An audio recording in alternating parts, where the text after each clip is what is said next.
साथियों, एक सवाल जो हर आम व खास लोन डिफॉल्टर के मन में चलता है, वो चलता ये है कि जब लोन डिफॉल्ट होता है तो मैक्सिमम एनबीएफसी कंपनियां आर्बिट्रेशन का विकल्प ही क्यों चुनती है।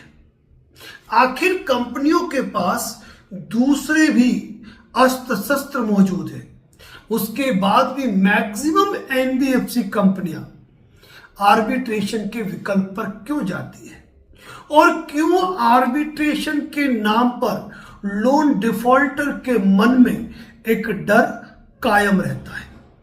आर्बिट्रेशन का नोटिस टेक्स्ट मैसेज के रूप में आए, व्हाट्सएप मैसेज के रूप में आए, या फिर ईमेल के इनबॉक्स में आए, या आजकल तो ये कहो कि स्पैम में आ जाए, या घर पर जरिए रजिस्टर्ड पोस्ट आ जाए, या रिकवरी एजेंट आकर कहे कि आर्बिट्रेशन की कार्रवाई होगी और हम चिंता में पड़ जाते हैं। बस दिमाग में ये बात रहती है कि आखिर कंपनी आर्बिट्रेशन की कार्रवाई के बारे में ही क्यों सोचती है। तो आज इसका विकल्प और इसका मेन एम आपके सामने हम क्लियर करेंगे। साथियों, जब भी कोई एनबीएफसी कंपनी किसी भी व्यक्ति को लोन देती है, अब लोन देते समय एनबीएफसी भी ये सोचती है कि आप टाइमली उस लोन को रीपे करेंगे। आप भी जब कोई लोन लेते हैं, आपके दिमाग में भी ये बात रहती है कि मुझे इस लोन को निपटाना है। न एनबीएफसी कंपनी अपने लोन का डिफॉल्ट चाहती है और न ही आप उस लोन को डिफॉल्ट करना चाहते हैं, किंतु कुछ विषम परिस्थितियों, आर्थिक हालातों या किन्हीं बुरी दुर्घटनाओं के चलते व्यक्ति लोन डिफॉल्ट का शिकार हो जाता है। और सबसे बड़ी बात देखी जा रही है आज कि मेरा मानना है कि 50% से ज्यादा लोग आज शेयर बाजार और ट्रेडिंग के नाम पर लोन डिफॉल्ट का शिकार हुए हैं। उनके दिमाग में एक सोच चलती है कि एक लोन लिया, नहीं भर पाए, थोड़ा पैसा शेयर बाजार में लगाया, वहां से कमाएंगे और उसको पे कर देंगे। मैक्सिमम लोग शेयर बाजार और ट्रेडिंग के नाम पर लोन का शिकार हुए, जिसमें राजकीय कर्मचारी यानी कि गवर्नमेंट सर्वेंट भी पीछे नहीं है। खैर, टॉपिक से भटके नहीं हम। टॉपिक हमारा यह है कि आर्बिट्रेशन की कार्रवाई ही क्यों संस्थित की जाती है। साथियों, इससे पहले मैं कह दूं कि लोन डिफॉल्टर के हक और अधिकारों को लेकर हम हमारे advocate Narendra Joshi YouTube channel, Facebook page और इंस्टाग्राम पर अपने वीडियो पोस्ट करते हैं। आप हमें किसी भी चैनल पर देख रहे हैं, हमारा कहना है कि आप हमारे यूट्यूब चैनल पर जरूर मूव हो जाइए और इस यूट्यूब चैनल में जिस वीडियो को आप देख रहे हैं, उस वीडियो के डिस्क्रिप्शन बॉक्स में हमने हमारे व्हाट्सएप चैनल का लिंक दिया हुआ है, जहां पर कई चीजें हम आपको अवेयर करने के चक्कर में बताएंगे। क्योंकि फेसबुक हो या यूट्यूब हो, यहां पर कुछ चीजें हैं, कुछ लिमिटेशंस है, उसके अनुसार चलना पड़ता है। लेकिन व्हाट्सएप चैनल पर हम कई प्रकार की जानकारियां आपको टेक्स्ट मैसेज के माध्यम से, इमेजेस के माध्यम से, न्यूज कटिंग के माध्यम से आपको देने का प्रयास करेंगे। इसीलिए यदि आप अब तक हमारे WhatsApp channel advocate Narendra Joshi associate से नहीं जुड़े हैं, तो आप डिस्क्रिप्शन बॉक्स में जाएं, वहां पे क्लिक करें और हमारे व्हाट्सएप चैनल को फॉलो करें और वहां पर हमारे अपडेट देखते रहें, जहां हमारे द्वारा केवल और केवल मुख्य चीजों की जानकारी दी जाएगी। अब साथियों, वापस आते हैं पॉइंट पे। आज हमारा टॉपिक यह है कि आर्बिट्रेशन की कार्रवाई क्यों करते हैं। अब मैं थोड़ी सी आपको एक बात कहूंगा, टेक्निकल, समझने की कोशिश कीजिएगा।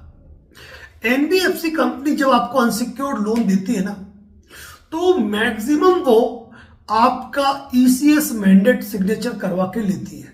यानी कि ऑटो डेबिट परमिशन, यानी कि एक निश्चित महीने की निश्चित तारीख को आपके बैंक खाते में ईसीएस हिट करेगा और वो पेमेंट जो ईएमआई का है वो डेबिट होकर एनबीएफसी कंपनी के अकाउंट में क्रेडिट हो जाएगा। अब इसके अलावा दूसरा यह है कि जब आपकी ईएमआई बाउंस हो गई, आप लोन रीपे नहीं कर रहे हैं, तो कंपनी के पास विकल्प क्या है? कंपनी के पास विकल्प है ईसीएस बाउंस होने पर section 25 the payment and settlement act के अंतर्गत 138 एनआई एक्ट की तर्ज पर एक कंप्लेंट फाइल की जाती है, लेकिन वो केवल और केवल एक ईएमआई की होती है। एक चीज क्लियर करना चाहूंगा, पिछले कॉल बुकिंग के दौरान 1 महीने के दौरान मैंने ये देखा है कि लोगों को जब section 25 the payment and settlement act के नाम से कोई नोटिस जाता है तो वो फोन करके पूछते हैं कि सर कोर्ट ने हमको बुलाया सेटलमेंट करने के लिए, तो मेरे लोन का सेटलमेंट हो जाएगा। दिमाग से इस बात को निकाल दीजिए, वह section 25 the payment and settlement act है जिसके अंतर्गत ईएमआई बाउंसिंग का केस हो रहा है। वहां पर सेटल आपके लोन के सेटलमेंट का कोई प्रोसेस नहीं है। Section 25 the payment and settlement act के मैटर में हमने हमारे चैनल पे डिटेल वीडियो बना रखा है जिसको आप देख सकते हैं। यदि आपने अपने चेक दे रखे हैं तो कंपनी आपके मैटर में चेक बाउंस की कार्रवाई करती है, लेकिन चाहे चेक बाउंस की कार्रवाई हो या 138 एनआई एक्ट की कार्रवाई हो या section 25 the payment and settlement act की, दोनों की जो प्रोसेस है वह कोर्ट प्रोसेस है और उसमें कोई भरोसा नहीं है समय का, सालों साल उसमें तामील नहीं होती है। अभी तो नए कानून लागू होने के बाद जुलाई के बाद यदि कोई परिवाद कंप्लेंट फाइल हो रही है तो फाइल होगी। फाइल होने के बाद बाकायदा उसमें बीएनएसएस के तहत 223 के आपको नोटिस आएंगे कि कॉग्निजेंस लेने के मैटर में आपकी कोई आपत्ति है तो आप पेश करो। उसके बाद आप पेश हुए नहीं हुए, कॉग्निजेंस होगा, कोर्ट का समन जारी होगा, समन पे आप नहीं गए, बेलेबल वारंट पे नहीं गए, अरेस्ट वारंट, और इन 2-3 बार ये सारे प्रोसेस होते हैं तो जिसमें एक लंबा समय निकल जाता है। इस कारण एनबीएफसी कंपनी को सेक्शन 25 और 138 एनआई एक्ट से मायूसी हासिल होती है। कारण क्या है कि उनको अपने लोन को एनपीए नहीं कराना है, उनको ये न प्रकार अपने लोन का निस्तारण करना है। अब इनके पास सेक्शन 25 नहीं बचा, 138 एनआई एक्ट नहीं बचा, अब बचा रिकवरी एजेंट्स। आज के तारीख में लोग इतने अवेयर हो चुके हैं कि वह रिकवरी एजेंट को हैंडल करना सीख चुके हैं। कई तो क्लाइंट कहते हैं कि सर मुझे फोन आया रिकवरी एजेंट का, अरे मोहम्मद शाह बोल रहे हो क्या? अरे मोहम्मद शाह का तो अभी भी एक्सीडेंट हो गया, हॉस्पिटल में एडमिट, बताओ क्या कहना है आपको? यानी कि किसी भी तरह से टालने वाली बातें होती है। कॉलिंग पर रिकवरी एजेंट घर पे आ गया, लोगों ने आजकल डरना छोड़ दिया है, तुरंत पूछते हैं कि भाई मेरे होम का विजिटिंग लेटर, ऑथराइज लेटर लाए हो? आपके पास जो डेप्ट रिकवरी एजेंसी से संबंधित जो लाइसेंस है वो आप लेकर आए हो? आप आपका आईडी कार्ड लेके आए हो? कंपनी का आईडी कार्ड लेके आए हो? मेरे नाम से स्पेशल ऑथराइजेशन जिसमें मेरा अकाउंट नंबर, मेरा नाम और एड्रेस मेंशन हो, ये लेके आए हो? इस तरीके से बात करना लोग सीख गए हैं और उनके साथ सवाल जवाब करना सीख गए। डरना तो लोगों ने छोड़ दिया है, तो रिकवरी एजेंट्स के मामले भी फेल होते जा रहे हैं। और आजकल लोग तो हमारे यूट्यूब चैनल आने के बाद इंटीमेशन लेटर तक सीख गए, तो जाहिर सी बात है रिकवरी एजेंट भी उनका फेल होता जा रहा है। अब बचा क्या? एकमात्र आर्बिट्रेशन, क्योंकि सिविल रिकवरी का सूट वो भी समय लगेगा, लंबा चलेगा, कोर्ट फीस भरनी पड़ती है, अलग अलग प्रोसेस है। और आर्बिट्रेटर तो अपनी इच्छा से अपॉइंट कर दो और जैसा कहोगे वैसा वो करेगा। यानी कि आर्बिट्रेशन एक्ट की धज्जियां उड़ा रखी है। यानी कि कंपनी ने आपको नोटिस दिया, आपने उसको जवाब दे दिया, फिर भी एडवोकेट का नोटिस आएगा आर्बिट्रेटर सजेशन के लिए, आपने उनको भी जवाब दिया, तो भी वो आर्बिट्रेटर के पास अपना क्लेम फाइल करेंगे। आर्बिट्रेटर आपको नोटिस देता है, आप उसको ऑब्जेक्शन दे रहे हो, आपके ऑब्जेक्शन को बिना रिकॉर्ड पे लिए वो आपको सेकंड नोटिस देता है हियरिंग का। वहां यदि आपने कठोरता के साथ जवाब नहीं दिया ना तो ये आर्बिट्रेशन अवार्ड पास भी करते हैं। ये बात अलग है कि यदि आपने अपोज किया है, आपने जवाब दिया है और आपने यदि साक्ष्य रखे हैं, एविडेंस रखे हैं, तो वह आर्बिट्रेशन अवार्ड एग्जीक्यूट भी नहीं हो पाते हैं यदि आपने विधि के अनुसार कानूनी तरीके से जवाब दिया है तो। लेकिन मुद्दा यह है कि आर्बिट्रेशन अवार्ड क्या होता है, क्यों होता है, उसका बेनिफिट क्या है। मैं एक बात बता दूं, आपने 15 लाख का लोन लिया, आपके 12 लाख बाकी है, आर्बिट्रेटर का आपको नोटिस आ गया और आर्बिट्रेशन अवार्ड पास हो गया। अब बात यह है कि कई रिकवरी एजेंट कहते हैं कि अवार्ड पास हो गया, हम तुम्हारे घर पे आके सामान उठा लेंगे। नहीं उठा सकते। मैं आपसे पूछता हूं, इतने टाइम से वीडियो देख रहे हैं, थोड़ा तो आपको नॉलेज हुआ होगा कि दुनिया के किसी भी कोने में बैठ के वो आर्बिट्रेशन की प्रक्रिया को पूरी करे, उस अवार्ड को एग्जीक्यूट होने के लिए आपके जिला न्यायालय में आना पड़ेगा। और जब जिला न्यायालय में आता है ना तो उस जो वहां की सिविल कोर्ट है वहां से आपको समन आता है, जहां आपको जवाब पेश करना पड़ता है कि इस आर्बिट्रेशन मैटर में आप क्या कहना चाहते हैं। वहां यदि आपने एक अच्छा जवाब पेश कर दिया, सारे एविडेंस पेश कर दिए कि पहले आपने ऑब्जेक्शन वगैरह कर रखे, आर्बिट्रेशन नहीं चल पाएगा। लेकिन बात यह है कि आर्बिट्रेशन का फायदा क्या है, सुनने की कोशिश कीजिएगा, समझने की कोशिश कीजिएगा। आर्बिट्रेशन अवार्ड इसलिए पास कराया जाता है, मैं आपसे कहता हूं कि कोर्ट का बंदा आया, उसके साथ कंपनी के लोग हैं, साथ में एडवोकेट्स मौजूद हैं, उनकी लीगल टीम अवेलेबल है, तो ऐसी स्थिति के अंदर जब आपके घर में चाहे 15 लाख का सामान नहीं है, आपके घर का TV, fridge, LED, cooler, washing machine, कोई भी ऐसी चीज जो आपके घर से उठाई जाती है, चाहे उसकी कीमत 5-25 हजार भी क्यों ना हो, उस 5-25 हजार से कंपनी को रिकवर नहीं होना है। कंपनी उस पर संतुष्ट भी नहीं है, कंपनी चाहती भी नहीं है, लेकिन आपके घर पे आया और कोई दीवार घड़ी भी निकाल के लेके जाएगा ना तो आपको यहां चोट लगती है, यहां आपके सम्मान को, आपके आत्मसम्मान को, आपकी प्रतिष्ठा को क्षति पहुंचती है और उसके विरुद्ध आप कोई कार्रवाई नहीं कर सकते, क्योंकि आर्बिट्रेटर द्वारा पास अवार्ड एग्जीक्यूट कराया गया सिविल कोर्ट द्वारा। और यही कारण है कि केवल इस डर को कायम करने के लिए कारण है, रिकवरी एजेंट आया, आपने डरा दिया, कलेक्शन एजेंट आए, आपने भगा दिया, नोटिस आए, आपने जवाब दे दिया। लेकिन एकमात्र आर्बिट्रेशन कार्रवाई ऐसी है जहां पर यदि आपने प्रॉपरली उस चीज को अपोज नहीं किया, आपने टाइमली जवाब नहीं दिया, आपने कोई आपत्ति ली नहीं, आया और चल गया। कई लोग तो अपने मेल खोल के देखते ही नहीं, और मेल खोल के इनबॉक्स देखते हैं, स्पैम फोल्डर भी खोल के नहीं देखते। स्पैम फोल्डर पे आर्बिट्रेशन के नोटिस पड़े रहते हैं।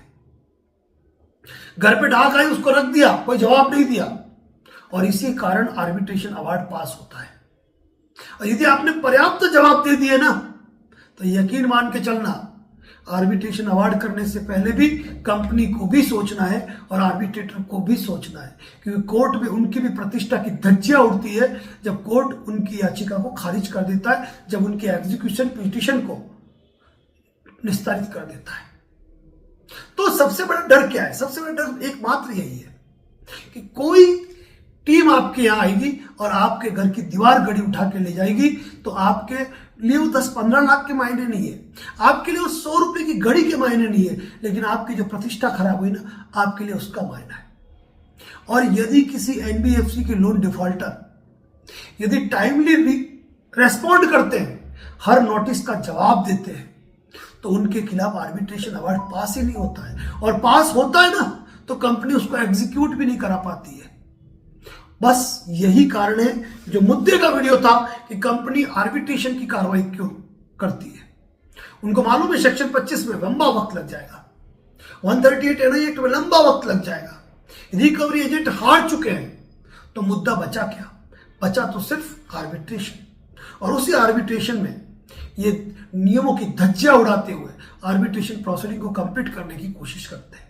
हमारे क्लाइंट है दर्शक है जो कि मुंबई के हैं।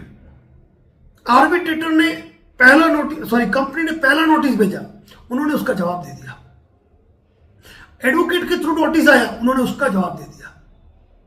फिर आर्बिट्रेटर की तरफ से जवाब आया, उन्होंने आर्बिट्रेटर को जवाब दे दिया। तीसरी बार, एक बार और जब आर्बिट्रेटर महोदय का सेकंड नोटिस आया ना, बंदे ने कड़ा जवाब दे दिया, कड़ा जवाब, कानूनी जवाब कि आप मध्यस्थता अधिनियम के प्रावधानों का उल्लंघन कर रहे हैं, आप माननीय सर्वोच्च न्यायालय की नजीरों का की अवमानना कर रहे हैं। यदि मेरे मैटर में अवार्ड होता है तो मैं उसको निष्पादन किए जाने वाले न्यायालय के अंदर अपोज तो करूंगा ही करूंगा, लेकिन इस संदर्भ की शिकायत सभी विभागों को करूंगा। इस संदर्भ का एक वीडियो बना हुआ हमारे चैनल पे, आप जाके देख सकते हैं। पर डे हमारी कोशिश होती है एक नया कंटेंट, एक नई जानकारी, एक नई बात हम आपके लिए लेके आए, और वही कोशिश हम करते हैं। तो साथियों, मेरा कहना यह है कि आर्बिट्रेशन प्रक्रिया से सावचेत रहने की आवश्यकता है। और एक फायदा बताऊं आर्बिट्रेशन का, यदि आपके जुबान में ताकत है, यदि आपकी आंखों में कैफ है, तो ये मान के चलना साथियों कि यदि आपको आर्बिट्रेशन का नोटिस आ गया और उस नोटिस के आने के बाद कोई रिकवरी एजेंट आपके घर पे फटक नहीं सकता है।